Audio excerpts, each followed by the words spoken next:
Imposter Syndrome is easily the peak of Full Swing Season 1. It features one of the PGA's most down-to-earth players, Joel Dahmen. The viewers got to live in Dahmen's world for the whole 42 minutes, learning about his family and golf life. Dahmen revealed his self-deprecating side, making the episode even more emotional. What does Dahmen think about winning a major? How does he relate with his caddie? Stay tuned and ensure you watch till the end to find out. The whole story is centered around the 90th ranked golfer, Joel Dahmen, and his caddie Gino Bonelli. Unlike the past episodes that are focused on comparing and contrasting two players, this one only focuses on Joel. The episode begins with Dahmen talking about how he got to the point where he took off his shirt at the Phoenix Open and whipped it around in a helicopter style while the rabid hordes went wild and threw beer cans all over the green. Dahmen revealed that his action here made the tour call and yell at him, stating that he is not allowed to take his shirt off on a golf course. Then we got to see the wonderful relationship between him and his wife Lorna. One of the most shocking things that was obvious in this episode was Dahmen's personal opinion about himself. Although he is ranked among the top 100 golfers, Dahmen doesn't think he has a chance at winning the majors. This is something that everyone least expected from a golf star, especially after seeing the confidence of other players like McIlroy, Rahm and Morikawa. Even with Bonelli and Max constantly reminding him of how good he is at the game, Dahmen still insists that he'll never be top 10, he says, because he's just not that good. Somebody's got to be the 70th best golfer in the world. It might as well be me. Notwithstanding, Dahmen is surrounded by loyal and loving people. It was enlightening to hear Max Homa say that his nights out with Dahmen always ends with him yelling at Dahmen about how great he is and how great he could be. If Dahmen ever considers taking up his game without losing the qualities that makes him down to earth, Homer will be the best model for him. Netflix also took the viewers to the homes of Dahmen and Bonelli. Unlike the top stars on tour, Dahmen is not flying around the globe in a chartered jet. His home is not a mega mansion, but rather a quaint house in Scottsdale, Arizona.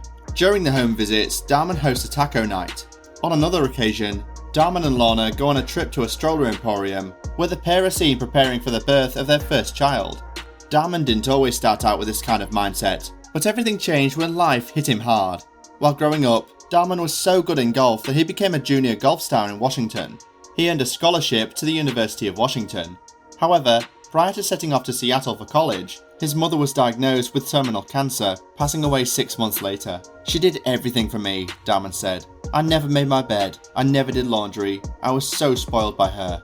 The trauma of that loss followed him to UW, and he turned to a life of partying. After just one season at Washington, Dahmen dropped out of school.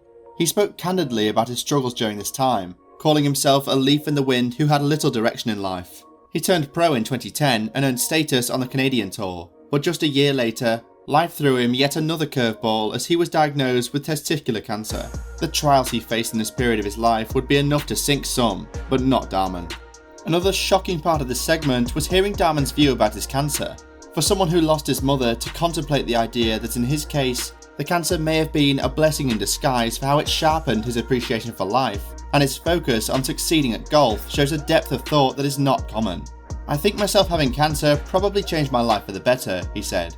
"To not take life for granted, try your best and do all the right things, maybe a blessing in disguise." Learning about Dahmen's difficult journey is essential to understanding more about his satisfaction with his standing in the pro golf ranks.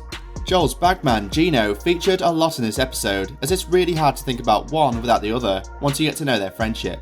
They have known each other since they were kids growing up in Washington State. Their mutual obsessions with golf brought them together. Gino had his license, so he'd pick me up and we'd play golf after school. "Take me to Taco Bell," Dahmen said. Joel fights back tears when he starts to read out Gino's incredible job application. "The story of how Gino became my caddie is interesting," Dahmen explains. "Basically, he had this email that he sent to me." Full Swing then intertwines footage of the pair each reading sections of the letter. "First off, I want to tell you how proud of you I am. Not only do I think you're going to make the big time, I truly believe you're one of the best players in the world. That being said, I'd like to officially apply for the position of Joel Dahmen's caddie. I just want what's best for you, and I truly believe that you and I would thrive together. I already have a plan to get rid of my truck and buy a Honda Civic and modify it to be my house. I can't believe I'm getting emotional," Dahmen says in the documentary, holding back tears. "That's how much I love Gino. And I hired him, obviously." The pair clearly have a bond unlike many other player-caddie relationships in pro golf. They are thriving now on the PGA Tour, but it wasn't always that way, with Gino revealing that he made just $87 in his first year caddying for Joel. Gino also explains how much PGA Tour caddies earn, with around $2,000 per week to cover expenses and then anywhere between 7 to 10% of earnings. Joel is definitely different to many of the other golfers out there, Gino says. Joel is capable of being top 30 in the world, I would say. That being said, I don't know if Joel wants to be top 30 in the world. Dahmen and Benali share a chemistry that is so real. They made it easier for Netflix to portray by being comfortable in the presence of cameras. We also hear from Max Homer at a yard party, who essentially reiterates what Dahmen's views are of his golf ability. I would say most of my adult beverage nights with Joel and with me yelling at Joel about how good he is at golf and trying to get him to realise it. When I retire from golf, no one's going to remember who I am, Joel says. I understand that. I'm fine with that.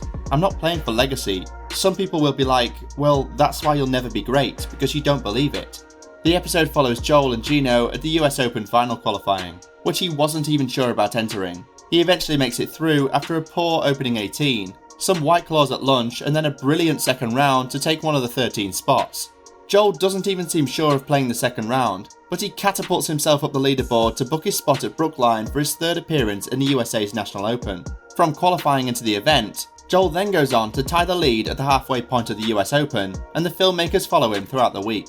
Am I ready to win a major? I don't know if I'm good enough, he says. I need a lot of stars to align in 1 week. It wasn't long ago I wasn't going to qualify, and now I'm here, and I've kind of said this multiple times that I'm pretty good at golf. I always believed that, but I probably need to believe it a little more, so maybe I'll start speaking it out loud more often.